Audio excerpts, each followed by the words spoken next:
moment-là, l'administration Trump a un paquet de bonnes challenges légales.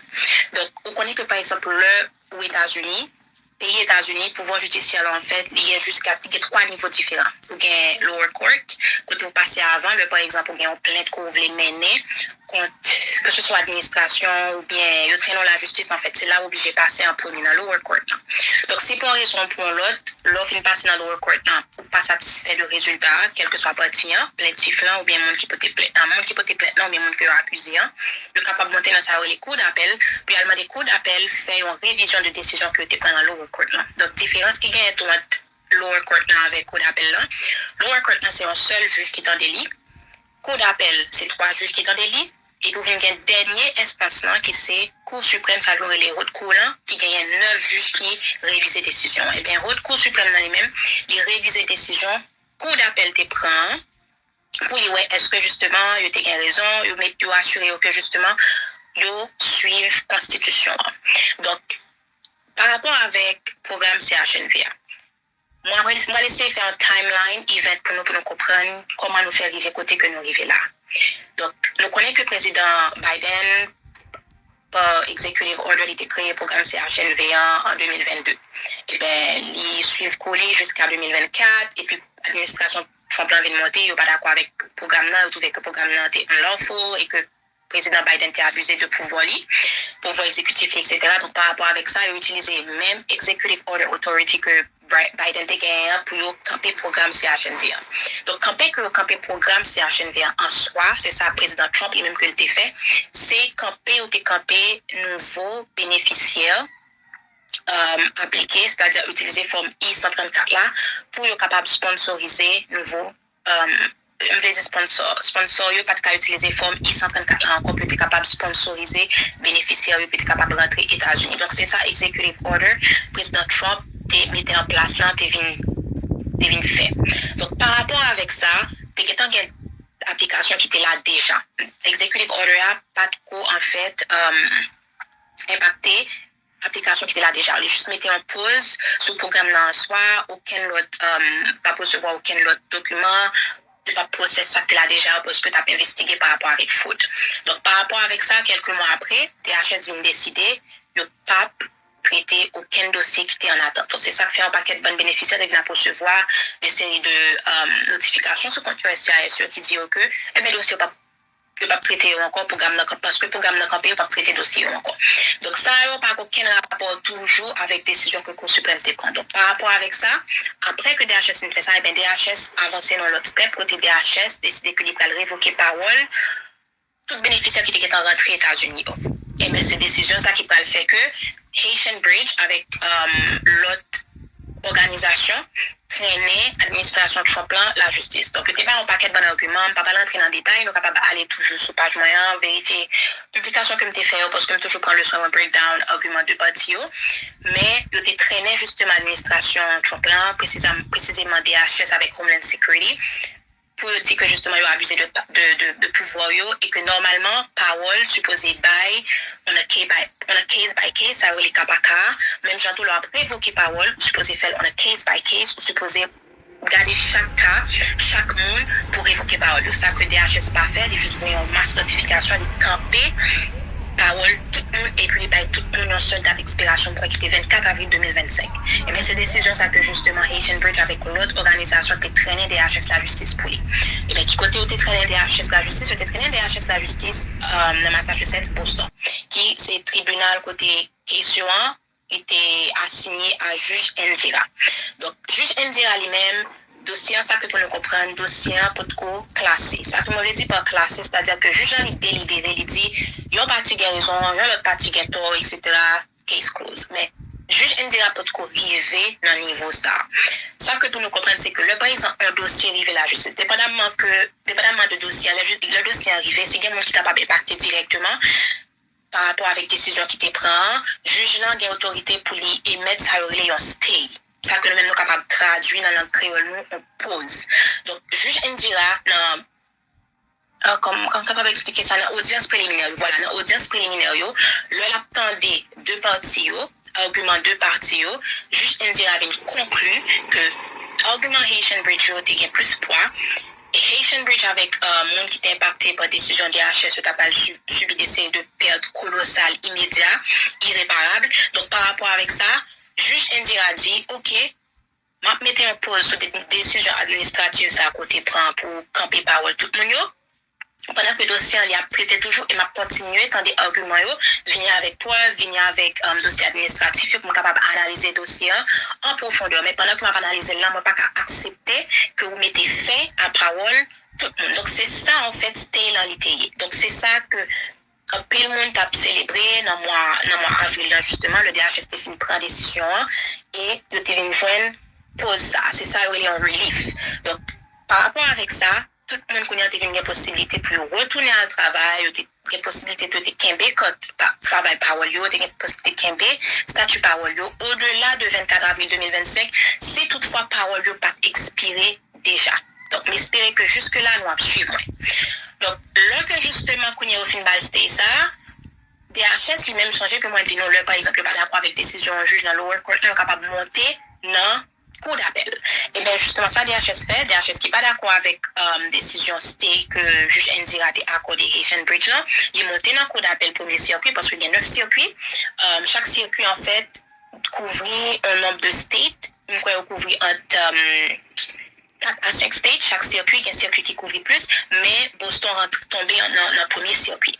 Donc, par rapport avec ça, DHS monté dans le premier circuit cours d'appel. Il a contesté stay que juge Indira te mettait sous décision administrative qui a été en pause là. Et bien, le fait qu'elle t'ait monté justement dans le cours d'appel, et tout ça, justement, fait dans la période mois d'avril là.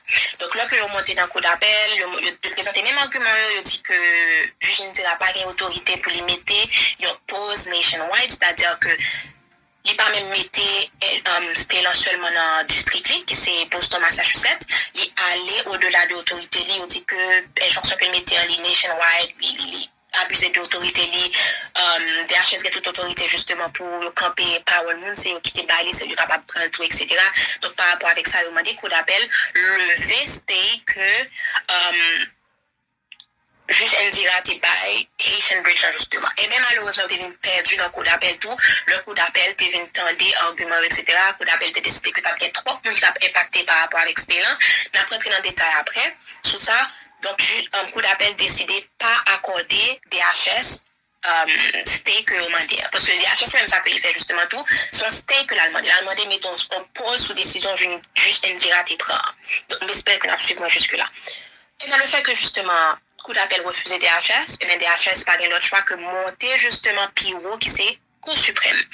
Ça que pour nous comprendre, c'est que Cour suprême, en fait, ne pas accepter tout dossier. L'erreur pour Cour suprême tendait tout dossier qui monte une journée. Et le dossier monte une journée Cour suprême, si pour raison pour l'autre de pas décider dans des Cours suprêmes, et bien, décision qui te prend dans Cour d'appel là, c'est le même cap final. Mais pour raison pour l'autre, DHS lui-même n'est pas monté avec dossier dans la Cour suprême. C'est ça pour nous suivre. DHS n'est pas monté avec dossier à per se dans Cour d'appel. Il demandé Cour d'appel retirer injonction que juge Indira mettait qui bloquait justement pour y avancer, c'est-à-dire mettre fin avec parole Mounio. Donc c'est pas dossier justement qui classé Cour d'appel dit Haitian Bridge a raison sous DHS, non, c'est pas ça. C'est stay là en soi jusqu'à maintenant qui t'a débattu dans tout tribunal ça. Aux décisions que tu mettais pose sur l'administration sous DHS là. Donc par rapport avec ça, ils ont monté justement qu'on y a dans la Cour suprême, ils dit Cour suprême que ni Cour d'appel, ni lower court là, ils n'ont pas gagné autorité pour faire ça à faire, ils n'ont pas qu'à bloquer nos points de décision, ils ont présenté argument, ils ont dit que justement c'est pour ça que le peuple américain a été voté, ils ont mis devant loi constitutionnelle, etc. Ils ont mis tout un paquet d'arguments. Et donc par rapport avec ça, qu'on y a Cour suprême vient décider que DHS qui est autorité campé parole Mounio, donc il levé c'était juge Indira te mettait pour te camper justement DHS mettez fin avec parole Mounio. Donc j'espère que jusque là nous suivons si nous pas comprendre background que moi fait pour nous, nous capable toujours quitter un commentaire pour moi, question que moi capable répondre, m'a répondre ça m'a capable de faire nous connaître tout. Donc jusque là c'est ça qui vient de passer. J'espère que nous comprenons c'est ça qui vient de passer, c'est ça que fait Cour suprême dit eh ben DHS ou bien tout feu vert au cognac si vous voulez pour camper parole tout le monde qui est venu en bas, classe, action, CHNV, c'est-à-dire pour parole humanitaire, ça que nous-mêmes nous relais, programme Biden là. En fait, dans ce moment-là, l'administration Trump a un paquet de bonnes challenges légaux. Donc, on connaît que, par exemple, aux États-Unis, pays États-Unis, pouvoir judiciaire, en fait, il y a jusqu'à 3 niveaux différents. Vous avez lower court, quand vous passez avant, par exemple, vous avez une plainte que vous voulez mener, que ce soit administration ou bien le traîneau la justice, en fait, c'est là où obligé de passer en premier dans lower court. Donc, si pour une raison ou pour l'autre, l'offre passe dans lower court, ou pas satisfait du résultat, quel que soit le parti, plaintif là, ou bien monde qui peut te plaindre, monde qui peut te plaindre, ou bien monde qui est accusé, le capable de monter dans sa les coups d'appel, puis elle des coups d'appel, fait une révision de décision que tu prends dans lower court. Donc, différence qui gagne entre lower court avec coup d'appel là. Lower court, c'est un seul juge qui est en délit. Cour d'appel, c'est 3 juges qui sont dans des lits. Et puis, il y a une dernière instance là, qui c'est Cour suprême, ça veut les hautes cours là, qui gagne 9 juges qui révisent les décisions. Eh bien, haute Cour suprême dans les mêmes, ils révisent les décisions. Cour d'appel te prend pour les ouais, est-ce que justement, ils ont raison, ils ont assuré que justement, ils suivent la Constitution. Donc, par rapport avec le programme CHNVA, moi, je vais laisser faire un timeline event pour nous comprendre comment nous faire arriver côté que nous arrivons là. Donc, nous connaissons que le président Biden, par executive order, il a créé le programme CHNV1 en 2022. Et bien, il suit coller jusqu'à 2024. Et puis, l'administration Trump vient de monter, il n'est pas d'accord avec le programme là, il trouve que le programme là était unlawful et que le président Biden a abusé de pouvoir exécutif, etc. Donc, par rapport avec ça, il a utilisé le même executive order authority que Biden a gagné pour camper le programme CHNV1.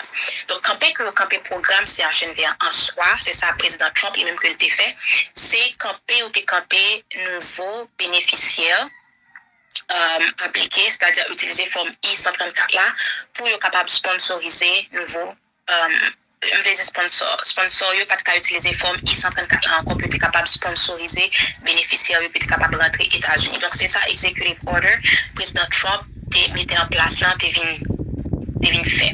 Donc, par rapport avec ça, t'es qu'il y a une application qui était là déjà. Executive order a pas trop, en fait, impacté l'application qui était là déjà. Il juste mettait en pause sur le programme là en soi, aucun autre, pas recevoir aucun autre document, de pas process ça que là déjà parce que tu as investigué par rapport avec Food.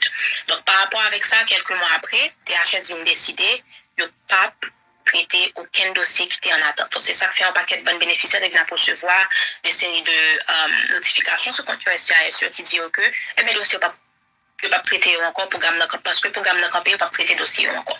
Donc ça n'a pas aucun rapport toujours avec décision que le Cour suprême te prend. Donc par rapport avec ça, après que DHS fait ça, et bien DHS avancé dans l'autre step, côté DHS décidé que il va révoquer parole tout bénéficiaire qui était en rentrée aux États-Unis. Et bien cette décision ça qui va le faire que Haitian Bridge avec l'autre organisation traîner administration Trump la justice. Donc, il n'y a pas un paquet de bons arguments, je ne vais pas entrer dans le détail, nous sommes capables d'aller toujours sur page moyen, vérifier publication que je fait parce que je toujours prendre le soin de breakdown argument de parti.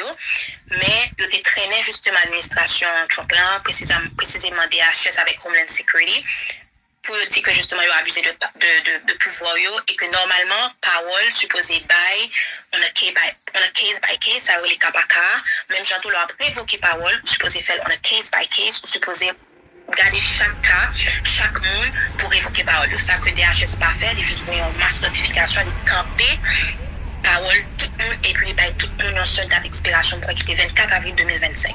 Et bien, c'est décision ça que justement Haitian Bridge avec l'autre organisation qui traîné DHS la justice pour lui. Et bien, du côté où tu traîné DHS la justice, tu traîné DHS la justice dans Massachusetts, Boston, qui c'est tribunal côté question, était assigné à juge Indira.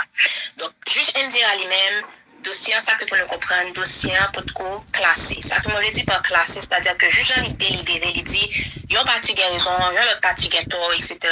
Case closed mais juge Indira pour trop arriver dans niveau ça que pour nous comprendre c'est que le par exemple un dossier arrivé à la justice dépendamment de dossier le dossier arrivé c'est quelqu'un qui t'a pas impacté directement par rapport avec décision qui te prend juge là a autorité pour lui émettre ça un stay ça que nous-mêmes nous capables de traduire dans la langue créole nous on pose donc juge Indira comme capable d'expliquer ça dans audience préliminaire voilà dans audience préliminaire le attendait deux parties argument deux parties juge Indira avait conclu que argument Haitian Bridge était plus poids Haitian Bridge avec monde qui était impacté par décision de DHS, tu as subi des séries de pertes colossales, immédiates, irréparables. Donc, par rapport avec ça, juge Indira dit, OK, m'a mettre en pause sur des décisions administratives ça à côté prend pour camper parole tout le monde. Pendant que le dossier il a prêté toujours et m'a continué tant des arguments venir avec preuve, venir avec dossier administratif pour capable analyser le dossier en profondeur. Mais pendant que m'a analysé là, moi pas accepter que vous mettez fin à parole tout le monde. Donc c'est ça en fait c'était dans l'ité. Donc c'est ça que puis le monde a célébré dans mois avril là justement le DHS Stéphane prend décision et le TV joindre pose ça. C'est ça really un relief.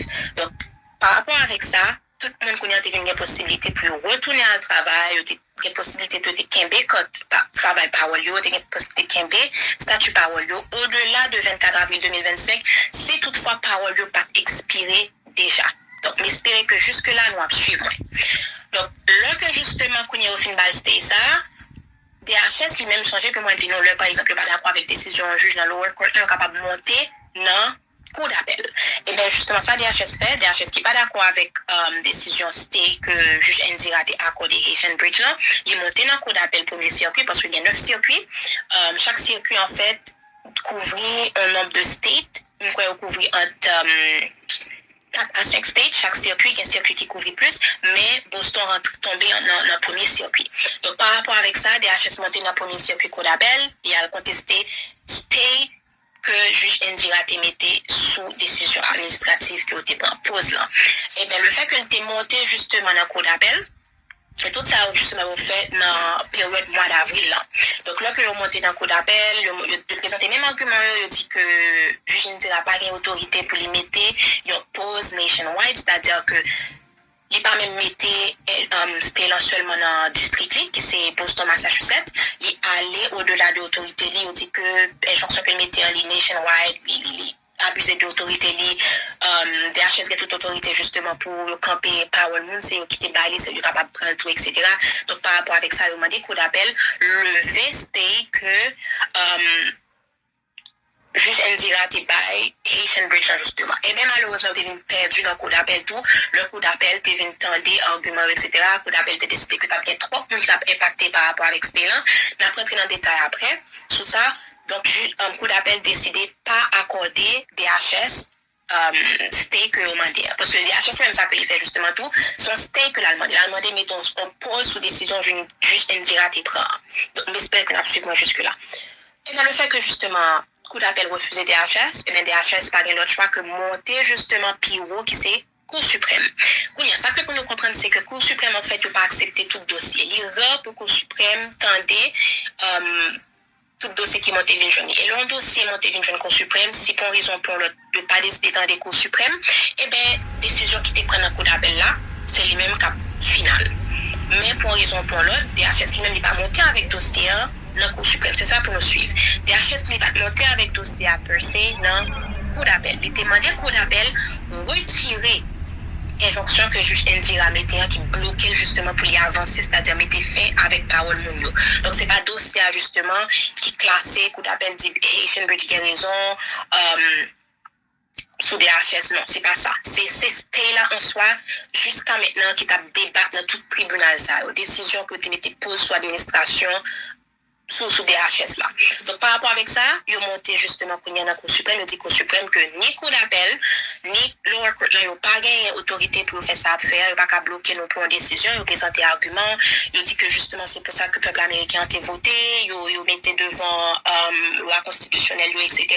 Ils ont mis tout un paquet d'arguments. Et donc par rapport avec ça, qu'on y a Cour suprême vient décider que DHS, qui est autorité, campé parole Mounio, donc il levé, c'était juge Indira te mettait pour te camper justement DHS, mais t'es fait avec parole Mounio. Donc, j'espère que jusque là, nous suivons, si nous pas comprendre background que moi fait pour nous, nous capables de quitter un commentaire pour moi, question que moi capable de répondre, m'a répondre, ça ne va pas capable de faire nous connaître tout. Donc, jusque là, c'est ça qui vient de passer. J'espère que nous comprenons, c'est ça qui vient de passer, c'est ça que fait Cour suprême dit, eh bien, DHS, ou bien tout feu vert au Kounia, si vous voulez, pour camper parole tout le monde qui était venu en bas, classe, action, CHNV, c'est-à-dire pour parole humanitaire, ça que nous-mêmes nous relais, programme Biden là.